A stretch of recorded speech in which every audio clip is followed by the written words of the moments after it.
Browser games were a big part of my life growing up, and I'm guessing yours too. The golden age of browser games, for me, was getting back from school and asking to play on the computer just to spend hours and hours either playing or watching someone else play games like Agar.io, Henry Stickmin, or any other random game you could find back then. And a couple of days ago, a question hit me. What happened to these browser games?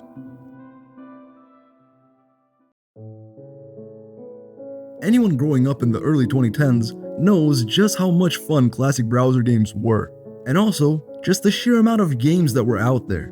Websites used to look like this, ads used to look like that, and life was just so chill.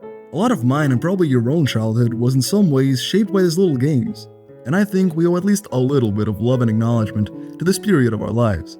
So I would like to go through at least a few of these games that made this era so great. Raft Wars 1 and 2 were a blast. Playing as these little dumbasses using highly illegal weaponry to throw people into water was way more fun than it should have been.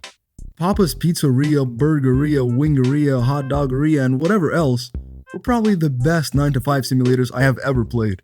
Even though each one wasn't that much different from the other, these were honestly some of the best fun I've had doing manual labor.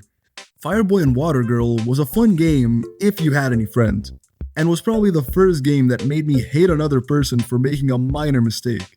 Penguin Diner was another one of those 9-to-5 simulators, but instead of making the food, you were the waitress trying not to go insane as these little impatient goddamn penguins drive you utterly insane. Lastly, Earn to Die was a game that might have turned a few of us a little sadistic, but it was fun as hell.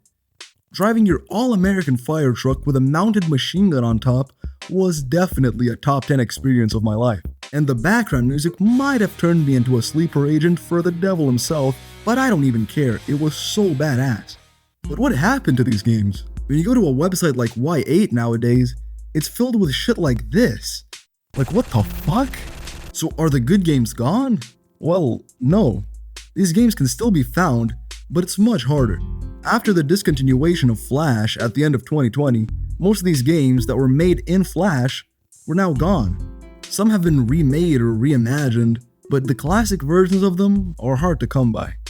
That's why some of these browser game sites don't contain most of the games I mentioned, so now you can't have the same experience as you had back then. But at the end of the day, we should just be happy we got to live in a time where these games were everywhere. And while maybe the new gens might not get the same experience that we had, I don't think they care. They're too busy doing whatever the fuck this is. Fussy Baka Skibbity Toilet.